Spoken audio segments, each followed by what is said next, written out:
All right, welcome into another edition of Catching Up with Tommy Mack here on 1010XL's podcast platform inside the 1010XL podcast studios, of course. We film it live on Facebook, and we put it all over the internet, all over podcast platforms, social media, etc. It goes on the website at 1010XL.com and on the app as well. My show brought to you by Team Tommy Mack. A great group of businesses that just do it right, man. And they're always there when you need them. Might not need them today, right? Like new carpet, but you're going to need it eventually. And that's why you call on Team Tommy Mack, because a guy in a business like Carpet Man, flooring, they'll take care of you. Highest quality at the lowest prices. We'll talk about them and the entire team a little bit later on. Lots to get into today. Not just with football, though, of course, we're going to talk ball. We'll get down to these rankings. Everyone gets so up in arms, the rankings. I asked Grammage, and let me say good morning to Grammage and happy Tuesday to the man. What's up, Grammage? Good morning, sir. How happy you Tuesday. doing? How are you? I'm good, man. I'm feeling pretty good.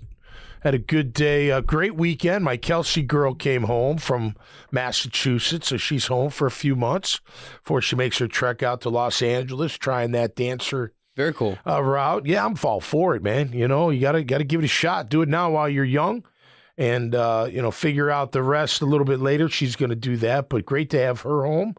Been hotter than you-know-what out there, but the beach is still been at the beach, hanging out, working out. It's the two B's this time of year, beach and boat. Beach and boat. Those are the two places you can still... And OT, Olympic trials. I was just saying, to watch. if I could watch track and field between OTAs and the start of the... I'd be good. You know, like high-stakes track and field. Man, those...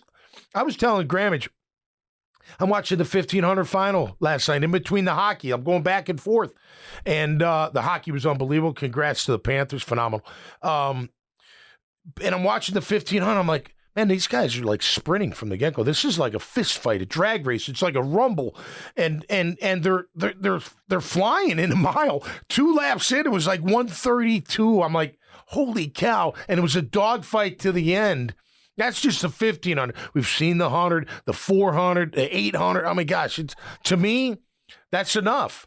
You know, the hammers, it's cool. I would love to try that one day. I've never tried that. I used to throw shot and discus, although we didn't do the spin around and shot. We did with discus. But that hammer throw, I don't know if I want to watch that all the time, although, it's very impressive what they're doing with those.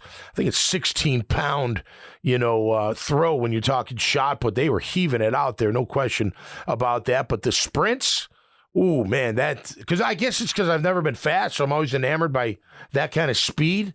Locally, our young athletes, man, phenomenal. Christian Miller and Kendall Williams. Miller. Come on. So exciting. 1010XL listeners know him as Pockets, but my buddy Dylan, who I do the podcast with, he was telling me about Christian Miller and what he was doing up in Philly. And to be his, what is he, 16? Yes. And he ran sub 17. He ran sub 10 in the 100 twice up there. He did. Dude, that's ridiculous, man. for people that don't understand, the world record is 9.58. Yeah. The world record, and he's a couple milliseconds is far. 9.58 or 7.8? 9.58. Usain Bolt ran 9.58. Oh, Usain Bolt did. That's right. That's the world record. But like, I was telling Dylan this the other day. For more context, Maurice Jones-Drew, who was really fast. Maurice Jones-Drew had like get out of Dodge home run speed, absolutely. Right? No doubt. Track speed. No doubt. I think he ran, I know he did in high school, and I'm pretty sure he ran some track at UCLA. Yeah. He ran a 10.6. Okay. 10.6. A 10.6. Yep. This kid's running sub 10. I know. I've been watching him since the trials happened. I don't watch a lot of track and field, I'll be honest with you, but he captured a few of the, of course, the runners do. They're phenomenal. And the women, too. Shakar, getting busted for THC, that just seems like, would they bust you today? You know what I mean? I know it's only 4 years, but I know it's against the rules and all this stuff, but it seems like with marijuana, everything, it's so far more accepted across, I don't know, a lot of different lines. You would think they would take that off the list. It doesn't help you run faster. Might help you recover. You know what I mean? That's what it really is the recovery. Make you keep your mind off the pain you're going through, but you could take whatever for that, load your body up with Advil, I guess. But nonetheless, fun to watch. But you're watching Christian Miller, man, and that first race, like he didn't get off like you thought he was going to get off, and he still came back and got in enough to qualify. I think he ran a 10-2, which is not even getting a good start. Slow. No, I know. But the next time, man, he jumped and ran like a 9.94, I think it was, and it was just incredible. So it looks like he's going to make the relay team 4x100. That's freaking awesome. And Kendall Williams, he made it to the semifinals, I believe. Kid out of Stanton, a little bit older than Christian Miller. But, hey, having representatives from our, of course, Ryan Murphy kicking ass in swimming, Ledecky. I mean, talk about some studs. Dressel, I'll watch that.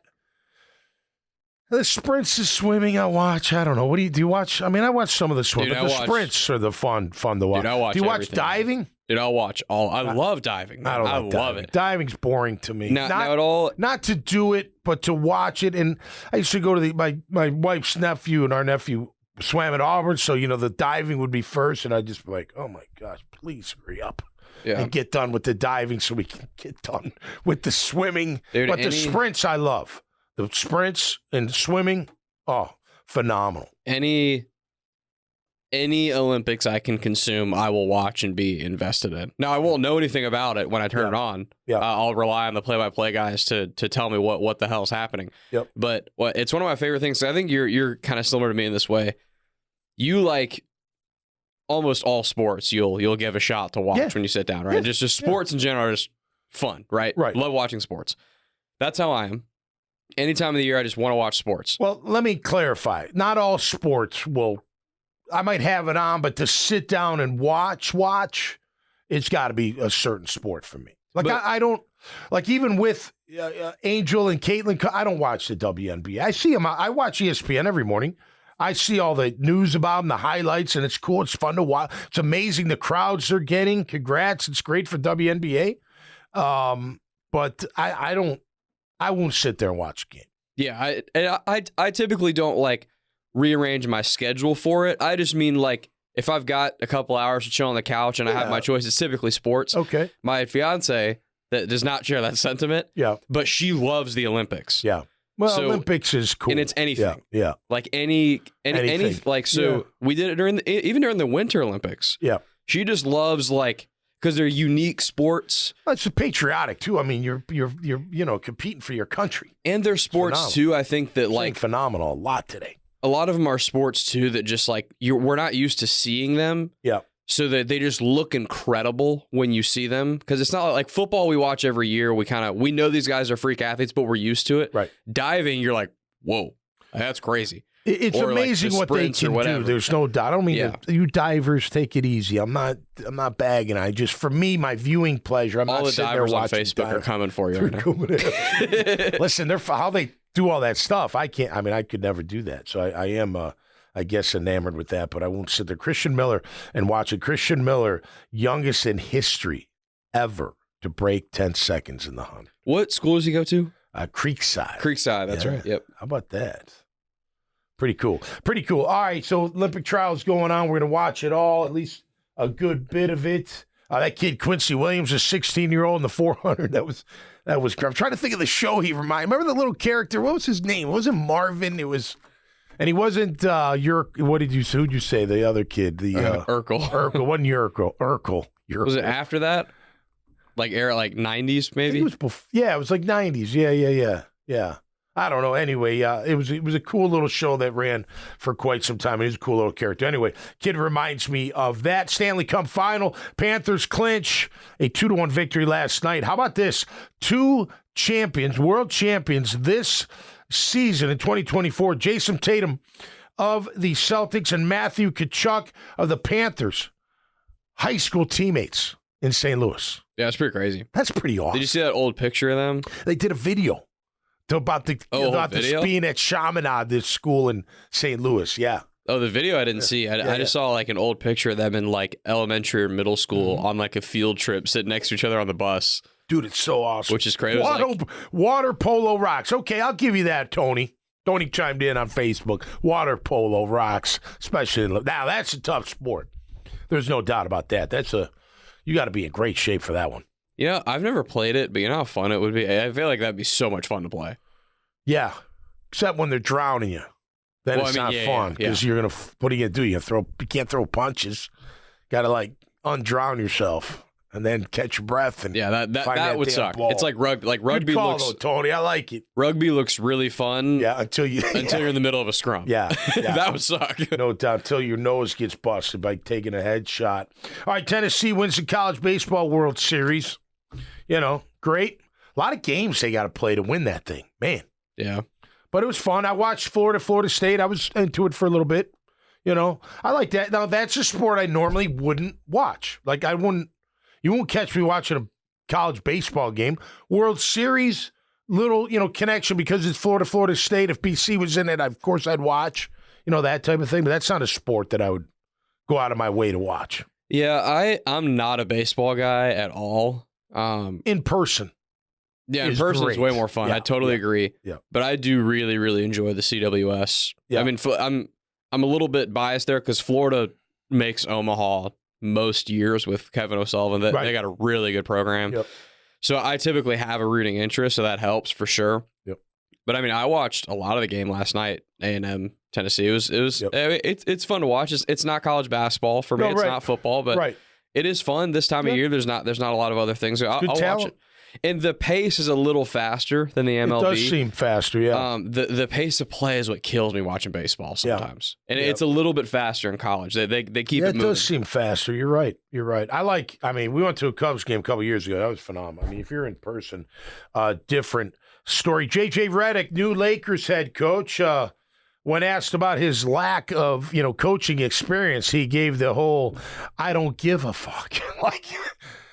JJ, I mean, it was funny. I'm like, is he really that much of a douchebag? And Graham goes, he went to Duke. Of course he's a douchebag. That was a classic line. But, I mean, seriously, look, I'm all for, I like tough guys, but I don't like fake tough guys. And that, to me, is like trying too hard. Like, why would you say that? Why? I don't know. Does that give you cred? Is LeBron high-fiving you in the back, I mean, LeBron's maybe happy he's your podcast partner, right? No more podcasts, though, for J.J. Redick. Are you sure? I know a lot of people out there, they can't stand it when a former player gets a gig like that with no experience. People can't stand it. A lot of people can't stand it. A lot of people in the media can't stand it. They don't like it at all. And when they're wrong, they get hammered, as they should. And then they're right, they should get praised for, I guess, picking the right person. I don't care. I could care less if the Lakers win, lose, draw, what have you. I just found it funny that he went with the IDGAF routine. Come on, man. Seriously? Settle down. What are you ain't that tough. I know that. What are your thoughts on the former player without much experience route when they got hired? If they know the game, right? Clearly he knows the game. You can hear when he's talking about the game. Right. I think it's a benefit if he knows how to motivate people. That's what it's going to come down to. So I'm not against it. I don't think you need, you need some experience, right? I mean, look at John Lynch. Went from one of the top Fox guys to the GM of San Fran, right? And he's arguably the best GM. He's arguably one of the best GM. Why? Why is he? Well, he picks talent. He believes in that whole culture thing. And he picks the kind of guys that are kind of like him. Think about that. He does. He picks those kind of players. The last point is the key one. Because other GMs can't do that. And you can't tell me that him having been a prospect himself, him having been a rookie himself, him having been a young guy that had to take his lumps in the league himself doesn't help him evaluate talent. You can't tell me that. There's no way. I will say that if you don't have any experience calling plays, then you shouldn't call plays until you learn how to call, right? So if I were a coach, let's just say Tom McManus was the head coach of wherever, my coordinators would be wizards. I don't care if you played the game or not. I just want to see what you're thinking. You know, and see if I believe in it. I'm more like for defense. I'm more of a 4-3 and more of that press, more of that, attack with offense. I want a big offensive line that can move people. I want a great running game, but I want a QB that can whip it down the field and whip it all over when called upon. Right? You want like a Mike. You want a I want it all. You want a Mike McDaniel kind of guy. Yeah. Well, for my coordinator, right? So if I'm the head coach, right, I feel I can manage people. I can motivate them. I can manage them. I can get them ready to play on Sunday. You can have the locker room. Culture, all that kind of stuff. My position coaches, not all, but I want them to have some experience. I don't have to have NFL experience, but they have to know how to play the position that they're coaching. And maybe they didn't play the position that they're coaching. You know what I mean? But could I coach a defensive end? I could coach a defensive end. Could I coach a press corner? I could coach a press corner. You know what I mean? I might have to do a little bit of studying, but even off the top, I could basics down, right? I know how to hand placement, foot placement, coverages, how they work, where you're supposed to be, that kind of stuff. You know what I mean? So that's how I would build. So for J.J. Redick or any former player with no experience, could he manage? The number one job of a head coach is what? In my opinion, is managing the personalities and motivating them to succeed. And that's your staff all the way through whoever, the end of the medical staff. You know what I mean? All the way through the players. That's your number one job. Motivate, get them prepared. You don't need a degree in coaching. You don't need experience in that. You either can do that or you can't do that. Now, you may be a little green going in and you got to get better as you go along, understood, but that experience, you should be able to adapt to that. So to me, but can I just finish? Yeah. Just because here's the prop. I've said this before. The grunts that played the game make better coaches than the all-stars who play the game overall. Because the all-stars, I think, have a tough time being able to coach everybody. They can coach other stars, but that can't coach everybody. The grunts, they witness how the stars are treated, and they are one of the grunts, so they can coach the grunts and the stars because they've seen it all, in my opinion. That's why the Bill Cowhers, the guys that played but weren't superstar players. Doug Peterson. That they make great coaches. I also feel like or can make great coaches. I also feel like when you were a grunt and you were always an injury away, a bad season away from your career being over, you had to know the game better oftentimes than the stars. Yep. And you see this in football all the time. Like backup QBs and whatnot. Like backup QBs make really good coaches because a lot of times not a lot of people know the game, know the X's and O's better than backup quarterbacks. Well, and that gives you an offense. So QBs that did that, right? Right. They have an offense coming in. Middle linebackers, I don't know if I have a defense coming in. All I know is I like 4-3, and I like a press, and I like attack, right? Yeah. That's what I like. So that's what I would want on my defensive side of the ball. But a quarterback, you're right, because they probably they're figuring out their offense as they go along. Doug probably was thinking about his offense towards the end of his career, if not during his career. Yeah. You know what I mean? Like, what kind of offense would I run? And Doug wasn't this stud freak athlete that could just get by on his raw ability when he got in the game. Yeah. When he was thrown into the fire, he needed to know what the hell he was doing to be able to succeed. Absolutely. And to me, a lot of truth to that. And I don't know about Doug, but I know for me, I needed a leg up. Yeah. And the way I got my leg up was studying the other team and trying to figure out their play before they even ran it. And to me, the number one mark of a good coach, and you see it in basketball and you definitely see it in football, probably even more in football because guys get hurt, is the teams that the Patriots had this for forever. The Ravens really have this right now. The Steelers have historically had this. There are certain teams that have had coaches that have been there for a long time where if the starter goes down or if for whatever reason a guy whose name is not normally called upon comes in and they're balling and they're ready to go. Isaiah Likely with the Ravens. Yep. Andrews goes down. Isaiah Likely becomes basically a Pro Bowl tight end. Yeah, did you see his comment this week or over the weekend? they're putting him all over the offense. So have fun defending that. Right. But he's a stud. Last year, he can be a stud. Last year was not a guy going into the season that they were like, we really got to count on this guy. Right. Andrews goes down. All of a sudden, he's one of their biggest targets. He knows what he's doing. He's prepared. He's bought it. He's ready for that moment. So I think a lot of that is the culture and the kind of guys you bring into that culture. 100,000%. They're going to do that on their own. Yes. You don't have to tell me to study. I'm going to study. I'm going to study hard. I'm going to watch film. I'm going to make myself as good as I can because I'm built that way. And guess what? Most, if not all of my teammates during the time I was playing were the same way. Yeah. Maybe not every single one, but majority, yeah. We all had a little chip. We all had a little toughness. We all had a little, we wanted to be the best we wanted to be, but it was that culture. Even when I had Coach Coughlin on one of my shows, he's like, you're absolutely right. It's talent, scheme, culture. It's got to fit. You can't try to fit a guy that doesn't fit your culture. It's not going to work. So if you take a backup who's not prepared, but he's there, why? Because he's big and he's fast and he's athletic, and you know what? We'll still try to figure him out. You put that guy in the fire, he ain't doing nothing for you. Nothing. You know what I mean? He's going to be lost. He's not going to do anything, right? But you thought you bring him in and change him when he's not that way to begin with. That's what you got to really stick to that culture. What kind of player do I want?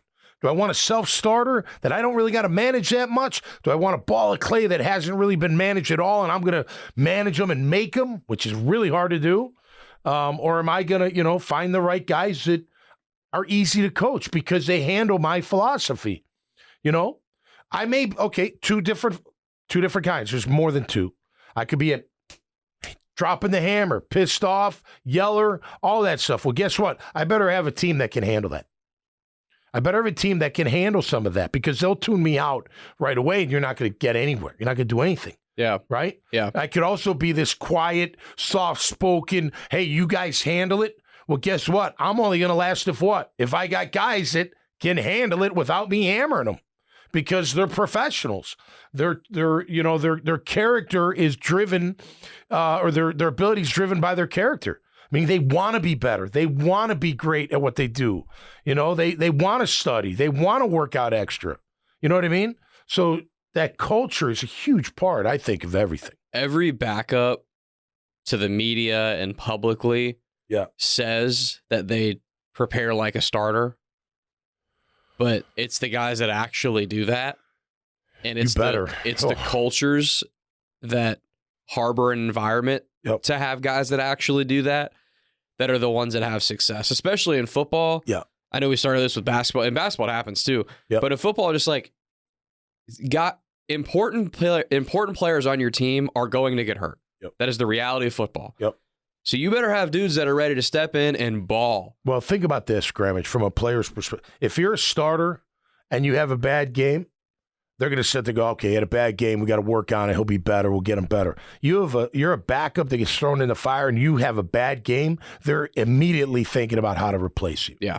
Immediately. Right. It's not, okay, this kid's, he's still young or he's athletic or he's a first-round pick, third-round pick. There's no, you know what I mean? There's none of that. It's like, okay, I can't count on him.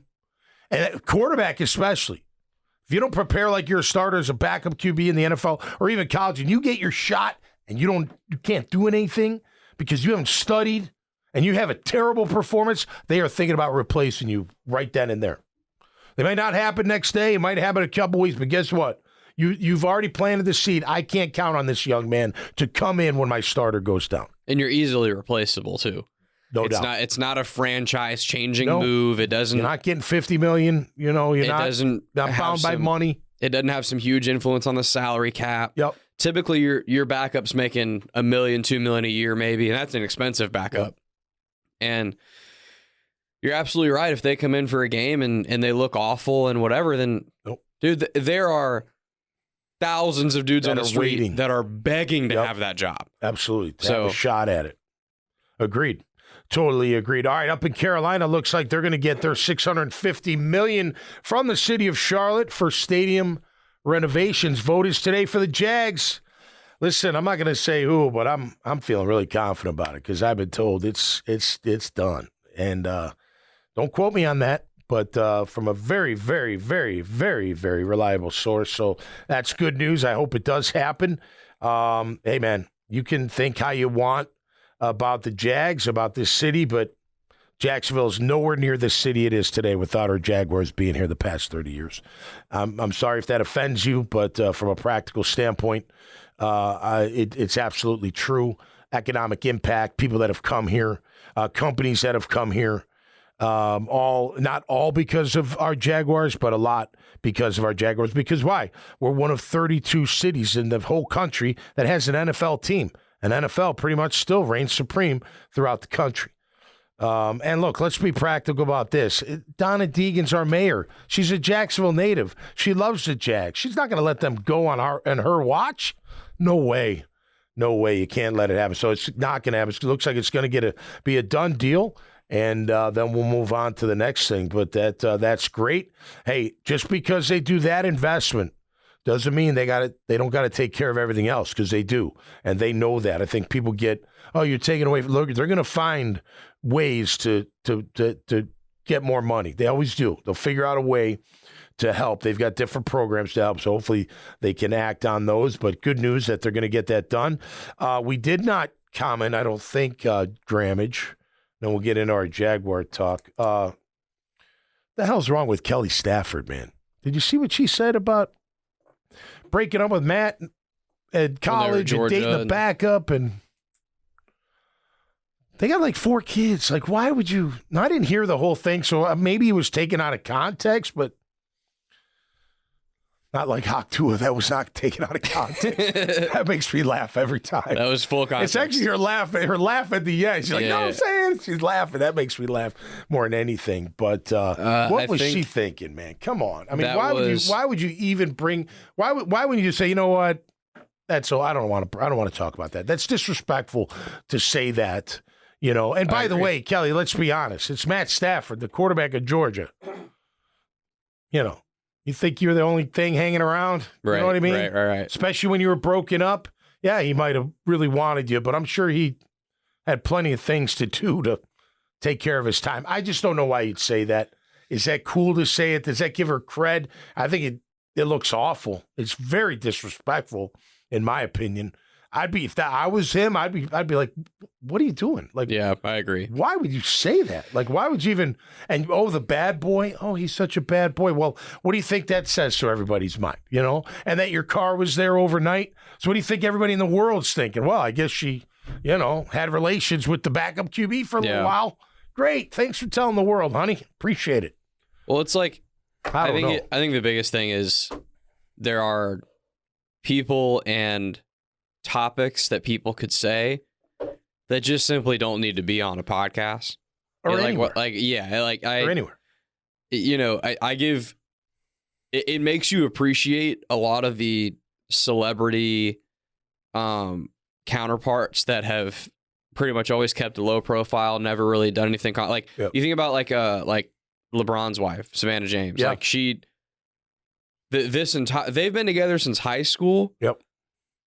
Never heard a peep in terms of drama or issues. I wouldn't even have known her name, to be honest with you. I don't follow that enough. And she's got like Instagram stuff. She influences. She goes on podcasts and stuff. But it's always like supportive stuff for the family. And it's not to say everything has to be positive all the time, but it's like you don't air your dirty laundry. It's just a better understanding of what needs to be private and what needs to be. That was some dirty laundry that did not need to be aired. There's a line there that she crossed. It shouldn't have crossed. And I agree with you. If I was mad, I'd be really upset about that. I would be pretty mad. That ain't cool. That ain't cool at all. Especially when that was 20 years ago. Right. I mean, come on. I'd like to know the content. Like, I wonder why the host even brought it up. You know what I mean? Yeah, I don't know. I didn't check it out enough. I probably won't, but I didn't like what she said. Matt was really, really, really good at Georgia, too, by the way. Yeah. He was I love Stafford. I think Stafford's one of the better quarterbacks. Maybe not today, but he was for a good bit. He got killed in Detroit. Think how many injuries he had in Detroit, yet he still performed at a pretty high level. I think very high level. The Super Bowl allowed him to get his due. Yeah.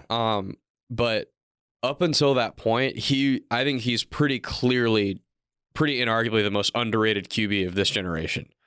Because he's never put in the category of like those top guys. Greats, yeah. But he belongs in that. Yeah. Production wise, what he brings, like talk about his talent coming out of college. That guy had an arm and a half. Oh, it's insane. It's insane. Rifle. In the production has always been there. He was on bad teams, but his production was always there. Yeah, I've always liked Stafford. Tough guy.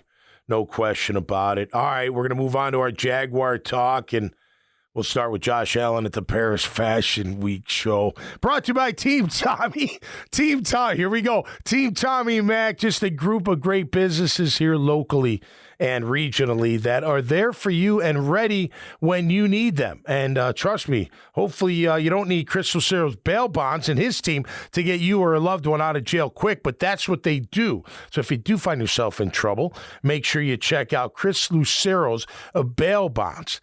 And you could do that at 904-822-2245. Graffiti American Burger Bar right there on 3rd Street in Jacksonville Beach. Home of the McManus Burger, bacon, Swiss, avocado, and, of course, a great bit of patty there. Make sure you check them out for your next sporting event. Very family-friendly, ton of TVs, new ownership, new menu, new management, all new at Graffiti American Burger Bar. J-Dog Junk Removal and Hauling, one of my highlighted businesses I put out there on Facebook yesterday. J-Dog, veteran-owned and operated. They'll come pick up your junk. They'll try to refurbish as much as they can. They give back to veteran families in need. They also have a hauling business, so all you contractors, all you home builders, make sure you check them out. 844-GET-J-DOG. We had Azar Sausage Dog Night last night. You know, hot dogs with sausage dogs. Come sausage dogs. Put them in a bun, couple onions, a couple peppers. Unbelievable. I had the hot last night. Get Azar Sausage at Winn-Dixie or any select local grocers here in Northeast Florida. Code Ninjas, they got a ceremony coming up down in Ponte Vedra, getting 3 black belts certified. That's right. That's what they do at Code Ninjas. Let your kid learn how to code. All about security, IT, technology, building games, and having a great time while doing it. Family Tradition Specialty Foods, home of Coconut Joe's Hot Sauce. Make sure you go to that website. I put a link out there, too, if you want to go check it out on Facebook.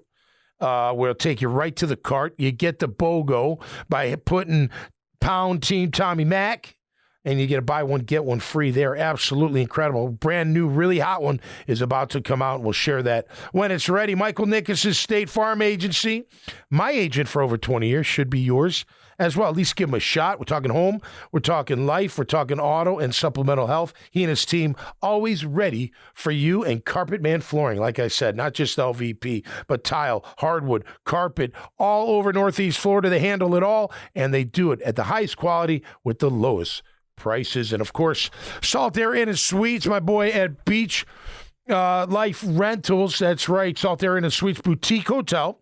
Concierge service located 4 blocks from the beach in Atlantic Beach. Whether you want to get away for the night, for the weekend, maybe you live in town, you want to come over to the Atlantic Beach and the beaches, beautiful beaches. Just doing our sand. It's absolutely gorgeous out there. And you can stay at the Salt Air Inn and Suites and Beach Life Rentals. They're up and down Northeast Florida's coast. So I'm talking anytime you need an umbrella, a chair, you need a surfboard, you need a bike, make sure you check out Beach Life Rentals right there in Jacksonville Beach. And, of course, I want to thank 1010XL for making me a part of the family. Always a good thing. All right, so, yeah, I saw where Josh and his wife are over in Paris Fashion Week. Great. They were invited over there.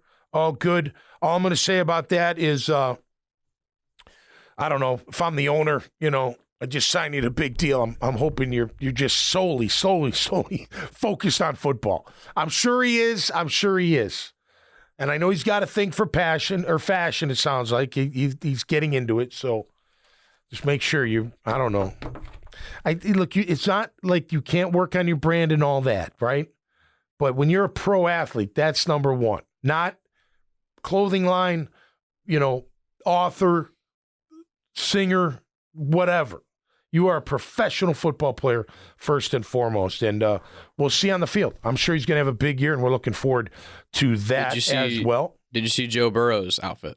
Joe Burrow and what's his name's out there? Justin Jefferson. Yeah, they were walking together. That's but did you really see cool. Burrow's outfit Yeah, that's cool too. He had the whole. It's like a suit, but the entire back is open. Yeah.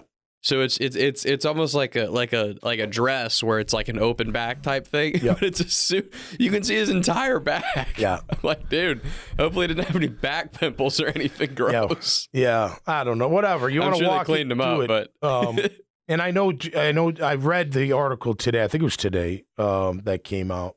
Josh and his wife very much into the fashion scene. That's cool. Nothing wrong with that at all. Just get those 17.5 sacks and everything will be cool, right? And help everybody else out. All right, let's get through these Jaguar rankings. And I don't have all of them, but I got some of them. You know, people get really I was saying to Grammage, you know, I don't know what's worse. The local media salivating over our team, not all, but some, or the national media not giving them enough respect or credit, right? So I don't know every team's wide receiver room, right? But I know the Jags are ranked 25th. Now, if you look at it, the top three aren't 25th, right? Kirk, Gabe, and BJT, right? BTJ, Brian Thomas Jr. I wouldn't think they were top 25. You go beyond that, you may start guessing, you know, or wondering. You know, of course, you bring in Duvernay, but that's more of a returner. Yeah, the national media can't be high on Parker Washington. Devin Duvernay. Elijah Cooks. I think Elijah's got a lot of potential, man. Trevor, he was out there a little bit. I think he had like 20-plus snaps last year, but Trev threw to him once. Just never looked to him. I don't know that Elijah's roster spot is going to be secured. He's got to show up big. It's so. I tell you, man, that's one thing I don't like about camp. It's so hard to make that kind of impression when it's not, you know, full speed and you're not. I mean, playing 2 games. You know, you're barely playing. You know what I mean? It's got to be tough, and you know, all you can do is run the best routes as fast as you can and catch everything that's thrown to you. That's all you can do. But I do think he's got potential. I'm not saying to be number one, but to do something for this offense. At, you know, being at least a guy. I mean, look, he's big. He is fast. He's very fast.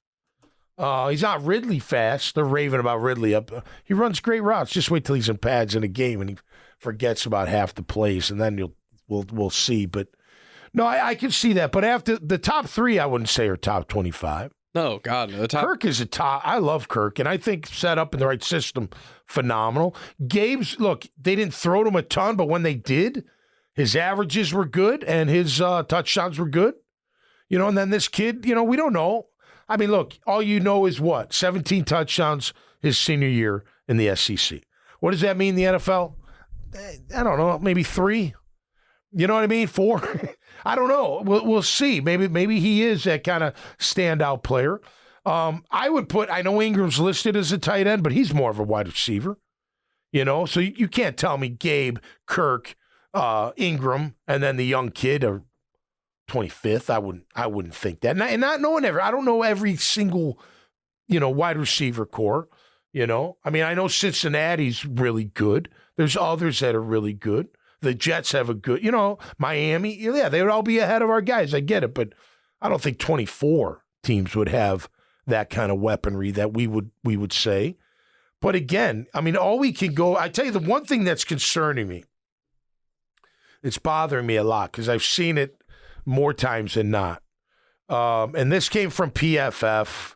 Look, CBS, I got one. They got ETN at number 11, ranked running back. You look at the guys ahead of them. I don't know, you can probably debate some of them. PF Pro Football Talk had him 20th in power rankings. PFF had him in 19th. But the one thing I keep seeing that's bothering me, Grammage, is the over-unders at 8.5 wins. And I'm seeing a lot of under. National. Haven't done enough on defense. Worried about our secondary. Worry about the interior of the D-line. We feel it's been addressed. We're not going to know until they play. That's just the nature of the beast, right? Practices aren't the way they used to be. You're not playing as many games. You're not playing as long. You're not practicing as long. You're not hitting as much. You know. But when I see 8.5 wins, I sit there and I'm like, wait a minute. Okay. We just redid our QB. It's a big deal. We redid our stud pass rusher. You bring in Eric. You bring in Mitch. You bring in Gabe, right? Cam's healthy. He's good. I mean, I'm not trying. If we're putting all this money out, 8.5, no. What are you talking about? Under. You finish 8 and 9, utter failure. Utter failure. I'm going to start thinking we don't have the right coach for the job. I'm sorry. I don't want that to happen. And I don't think that's going to happen. I think they're a 10-win team. But if they don't, of course I'm going to still root for them. They're my Jaguars. I'll always root for them. I'll always want them to win. But if you finish less than 9 and 8, I mean, you go 3 years 9 and 8, okay, that's who you are. You're a 9 and 8 team. But you got to be better than that to win the division, I think.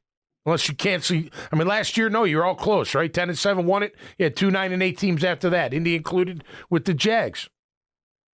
But if they don't win more than 8.5 games, they don't win 9 games or more, I'm calling it a failure. And yeah, you could maybe look at it, well, how do they go, Tom? What if they struggle early but finish really strong and win the last 5 of their 6 games? Okay, I'm still going to call it a failure, but we got momentum maybe going into 2025. But that's not good enough. That's not good enough, man.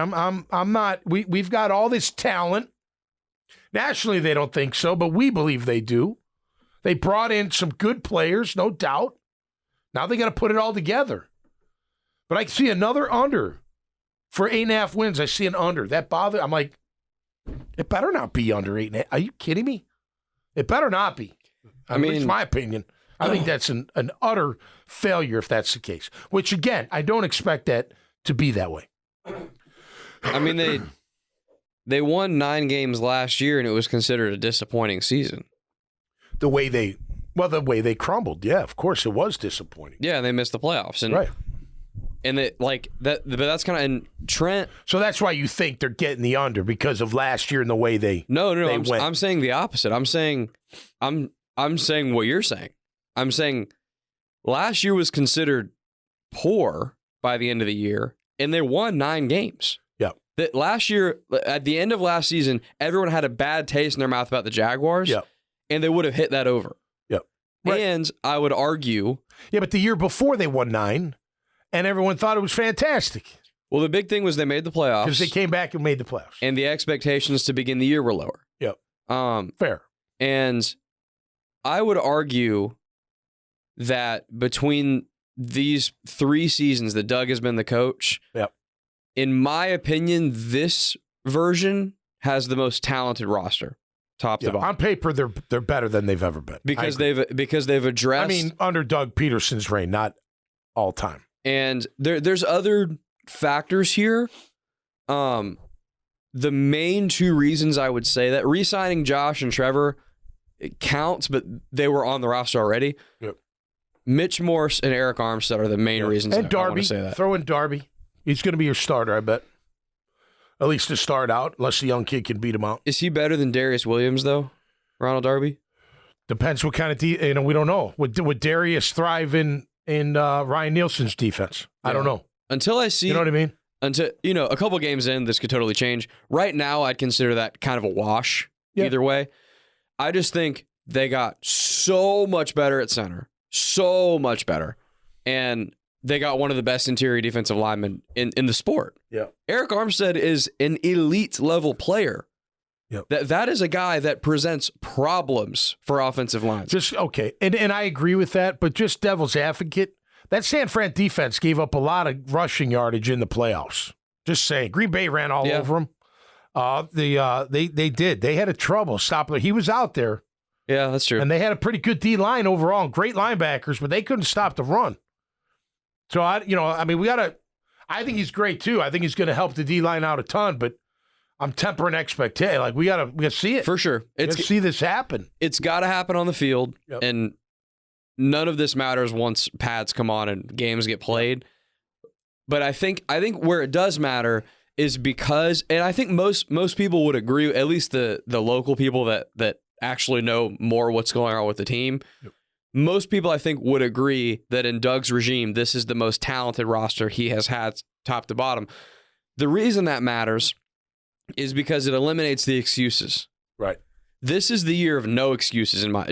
Very similar to what you just said. If they go under, then it's hard look in the mirror time because you paid your quarterback, you invested in him. You paid your defensive end, you invested in him. Trayvon Walker should be coming on. You made proper adjustments in free agency, in my opinion. Like, there's no excuses this year. Well, listen, I'm not saying I'm calling for the head coach's job if that happens, but he gets another year to figure it out, and then I figure it out. And if tough. It doesn't change, then I'm making a change. But I'm not saying if next year's not a winner that you get rid of Doug Peterson, but he's on the hot seat without question. The one thing, I agree with that. Unless they win 2 games or something insane. Unless it's just terribly lost the locker room, none of the players like him, whatever. That's not agree with that. That's not gonna happen. The one thing I will say, it wouldn't want me to want Doug fired or anything. But if they do have a disappointing season, if they do win 8 games or win 9 and miss the playoffs or whatever, one thing I don't want to hear, and I don't care what happens, next offseason, if Doug is giving me all this BS about injuries, I'm going to be pissed. Because that bothered me this offseason a lot. I mean, look. I know. They got hurt. I understand. Everybody gets hurt. Exactly. Everybody gets hurt. They're acting like other teams that went deep in the playoffs. And I mean, the Ravens lost Mark Andrews. Right. He's one of the best. He's probably the 3rd best tight end in the NFL. Yep. And their backup came in and was like a Pro Bowl caliber player. I do not want to hear the injury excuse again. I felt like Doug hit that too hard this offseason, and it really bothered me. Yeah. And it kind of gave the sense that, like, it's a built-in excuse is all it is. It was, and it kind of gave me the impression, this might not be fair, but it gave me the impression that, okay, these last couple games when they were collapsing, did Doug almost say, well, we got hurt, so whatever. Yeah. It almost made me think he was okay with it. Right. And that's probably not totally fair. Yeah. But you get what I'm saying? Yeah. Well, first of all, you know how I feel about that. I say it all the time. I'm sick of the excuses. I mean, that's, I don't know if it's just today's day and age that makes you, sleep better at night, that gets you through better. But at the end of the day, that's all it really is. Guys get hurt. I mean, players get hurt. And if Fortner was that bad, which we all believe he was, you got nobody else? You got nobody to put in there that's better than that. Well, then that's terrible on your scouts and your personnel department, in my opinion. If he was that bad. And by the way, he was fine when Kirk was not hurt. They were okay. Yeah. They weren't kicking ass, but they weren't, when he went down, it all went downhill. And then Trev getting hurt, that hurt too. But, okay, well, you drafted Parker Washington for a reason. Why isn't he better? Why didn't he know the play to that he was a hot read on the when Trevor got stepped on? Why did he know that? Why did he drop that pass against forget who it was, but perfectly lasers 3rd down 17, 18-yard strike, and he drops on in the end or on the 5-10 yard line, 10-yard line. It would have been huge. At that moment, it was towards the end. I think it was Baltimore, maybe. Might have been Baltimore. But nonetheless, why isn't he in there just making plays? Again, it goes back to those backups. Got to be able to play, maybe not star level, but damn near close to it. So that, good. Okay. And timeout. Mitch Morse is an upgrade. What happens if Mitch gets dinged up and has to miss a few games? What's going to happen? Tyler? I'd rather have Shatley in there than Fortner right at this point, right? Unless Fortner somehow shows that he's the center they thought he was going to be when they drafted him in the 3rd round, right? Big draft pick. So what happens there? So on paper, everything looks good. But guess what?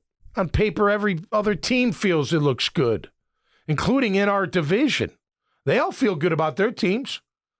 They're raving about Ridley up there. I see these videos on air. I'm like, don't be fooled. Just maybe he gets it together. Maybe they hold him accountable up there because they sure didn't down here. Maybe it's different. But we were swooning over him last year too at this time. We've seen this movie before, Tom, and we know exactly what's going to happen. Yep. He's all off season, all training camp. They're going to be enamored. Oh my God, he looks fantastic. He might have a great game or two early in the season. Yep. It's going to take just one play where Will Levis is going to have a beautiful pass to him 50 yards down the field. He's going to drop it. Yep. And then they're going to realize he's forgetting plays and that type of stuff, and the whole fan base is not going to like him. Well, if Will Levis can't keep him happy, he may be a problem too. You just never know. What I do keep forgetting about them, which does scare me a bit for the Titans, though, is he's probably their wide receiver 2. They have DeAndre Hopkins. Man. Oh, I know. And I know they don't have that. Derek, does scare me a little bit. But Tony Pollard's a good back, too. Tony Pollard can break to the moon. Like, he's gone. You know, I don't look, again, we're going to see when we get in the regular season, okay? And look, fans, you get excited. It's your team. I know what we're going to go through for camp. We're going to hear how great everybody looks. And then I'm just going to remind everybody, it's training camp, and there's a big difference between training camp and the regular season. Well, and in their defense, and in everybody's defense, you can't get anywhere near game speed in practice. You can't. And the new rules don't allow you to anyway. So, you know, it's in devil's advocate for the team is it's hard to hit the ground running week one when, you know, you haven't really, you know, done much physicality. That's why I keep saying, I've said in a while, and I think they are going to add it. I hope they do, is add a little more physicalness to their practices, right? I'll give you an example because I've been thinking about this. I know last year everybody raved about, I think it's Chad Hall, the wide receiver coach. He does this drill where he stands in front of the receiver and he's got these like, I don't know, what is it? What are they? They're like boxing gloves or something on his hands. And he'll put one hand out and the receiver's got to do some fancy hand movement and get up the field. And that's all he does. Why wouldn't you? Okay, if I'm working on press, let's work on press. You're next in line, be the DB. Fight this guy on the line, and let's see if he can get off the freaking line. This doesn't do anything. Yeah. It doesn't do anything, and they do it every single day like it's this most important drill, and you're like, get up there and figure it out. You know what I mean? Let me see if you can get up. And then, you know what? Let's go one-on-one with the DBs and have a press drill. That's live. Can guys get hurt? Yes, but you can get hurt just running around. You need a little bit more physicality. It can't all be on air. Everything's on air. Everybody looks great on air. They're supposed to. I think you got to see more physicality in this camp to get ready for this season. And by the way, they did not have it last year. By the way, they were one of the least physical teams in the or at least from my perspective, they were not physical enough at all. So to carry that point further, they did not have a very physical training camp. A lot of people would say, okay, well, you don't want to have a crazy physical training camp because you don't want guys to get hurt and everything you just said, right? Well, what has Doug said repeatedly this offseason? They were super injured by the end of the season because they weren't very physical. Maybe there's a correlation. Look, you hear Pittsburgh. In my opinion, there is. I think there could be. Teams that are more physical tend to get, because they're the attackers. Let me expand further, deeper into the psyche. That's when you become a physical team during training camp. Yeah, 100%. That's when you take it into the right, like we're physical. It's not week 2 that you figure it out. Yeah, all of a sudden we're going to be physical. We haven't been physical, so I just got to automatically be physical. It's not that simple. Like we're creatures of habit. You got to feel the thump. You got to feel the press. You got to feel the thwacking of the arms on your forearms. They're trying to knock your hands down. You know what I mean? Like that stuff's you got to have it. Thudding up in practice. This is what we see. Like I've touched you. You're down. You're not down. You don't know if you're down. It's because you touch him. If you don't rap, he could break your. You know what I mean? Like, and you can't take him to the ground. I get that, but you can thud him up. Hey, listen, I told you last year. Friends of mine, Jimmy Miller and Pat Kerwin, do a show. They travel. They're on Sirius. They travel to the training camps. I ain't seen them in probably a couple of years. I see them at the Super Bowls. And I walk up, and Jimmy and I were teammates. He was here from a year or two as our backup QB. I met Pat a few times. Pat's great. And they're like, geez, Tom, this is different. I'm like, what do you mean? He's like, we just came from Pittsburgh. They're in pads every practice. I'm like, really? He's like, they're even tackling to the ground on certain days. I'm like, really? We didn't see that till the last practice of Trent. Now, you could say, well, Tom, what did the Steelers do? They were about 500 ball, right? They were. What did the Jags do? They were about 500 ball. So is it better to be physical? And you know what I mean? But I will tell you this, if you look at Pittsburgh, they're a physical team. That's their The perception, maybe it's reality, right? They're physical. Obviously, Kenny Pickett compared to Trevor's no comparison. I was going to say, if they had Trevor Lawrence, they would have won. Yeah, you're 11, 12 games, if they had a better in QB my opinion. even, they would have won. So, I don't know. I think you got a thump, and I hope they get after it because this team, the one blueprint to beat this team the past 2 years is to out-muscle them up front. And guess what? It's worked. Can you change that narrative? Can you change that? I think you get it done in training camp. You get it done now in the heat. It was funny. My girls come in from a walk. Oh, my gosh, I can't believe the Jaguars have to practice in this heat. I'm like, what? What are you talking about? Oh, yeah, right, Dad. I forgot. I'm like, you get used to the heat. You got to get used to the heat. And by the way, you're not out there now busting at Jaguar players like in the heat of the day, going through your full sprint workout or your full agility workout or whatever. You're not doing the job, in my opinion. And by the way, I know you're going to agree with me on this. As long as that is the book on this team, that you can out-physical them, and if you bring a street fight to them, you can beat them. As long as that is true, they will. This version of the team will never win a Super Bowl. It will never happen. I agree. It will never happen. But all right, in Doug's defense, or at least benefit of the doubt a little, what has he been saying? He did make the injury excuse, but what else? He's been talking about physical. We are physical, physical. So hopefully he understands, and I'm sure he does. We got to be more physical up front, right? So those, look, there's something too. 3rd and 1, we're moving guys out of the way regardless. You're moving. You may not think you're moving, but you're moving. It's like a bouncer taking a dude out of the club. He's going whether he likes it or not. And that's a micro example of what's happening in the macro of them not being tough enough. A micro example of that happening is 3rd and 1. They cannot get it done. Right. Until they can do that, until they can do those types of things, this team cannot be expected to make a deep run in the playoffs. And here's the thing. Philly has always had a physical line. And it did with Doug. Yes, they correct. were not physical. They're very athletic, but very physical. I mean, Kelsey, Johnson, Peters in his prime, and those guys were animals. 3rd and 1, 4th and 1 was a given for and it still is. It's a given for them. Yep. Until that type of stuff, Jalen Hurts squats like a bajillion pounds stuff, so that's a little different with the tush push. I'm not really talking about that. I'm talking about more, maybe on the 2-yard line, and you need to be able to just run between the tackles, probably with Tank Bigsby. I need to know I'm scoring. Yeah. When if it's 1st and goal on the 2 to 3 yard line, I need to know.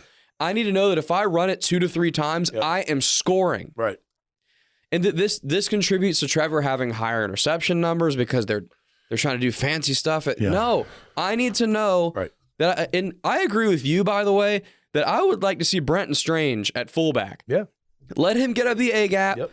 Let Tank Bigsby or whoever get behind his butt and score. Yep. That this needs to be a given that we're scoring touchdowns on those types of plays. Look, single back, defending the single back at the goal line is really easy. Having someone in front of them makes it that much more difficult. Yes, it's true.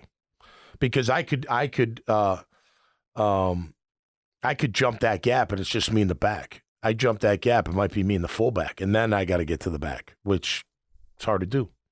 And if all he needs is a yard or 2, it's near impossible. You don't have to knock them on their ass. You just got to get them moving a little bit. That's all. Be physical. Yeah, maybe we'll see it. I hope we see it because I do believe that, and I've said that for a while now, that this team has got beaten up front. That's when they lose the most, when they get beat up front. But hopefully that changes in 2024. All right, that's going to do it for this time around. I want to thank everybody for checking it on Facebook here locally and all around the country. Really appreciate you guys. Appreciate everybody. Of course, I appreciate Team Tommy Mac for bringing you today's and every episode of Catching Up with Tommy Mac. We'll be back on Friday. Are you here Friday, Grammage? Yes? Yes, sir. All right, so we'll be back on Friday. We'll probably do it before, maybe before the show. We'll see on time. If not, we'll do it after 12 noon before the Jaguars today. Horse's Mouth Thursday. Dad Bod's Friday. Yeah, the band back in action. We've been off for about a month, but we are back at Finn McCool's in Ponte Vedra. So come check us out if you're in the area. If you want to take a little ride, just make sure you're careful. Right on US 1, just south of Nice High School in Ponte Vedra. Hope to see you all out there. Until next time, stay safe and be cool, and we'll see you right here on Catching Up with Tommy Mack. Peace.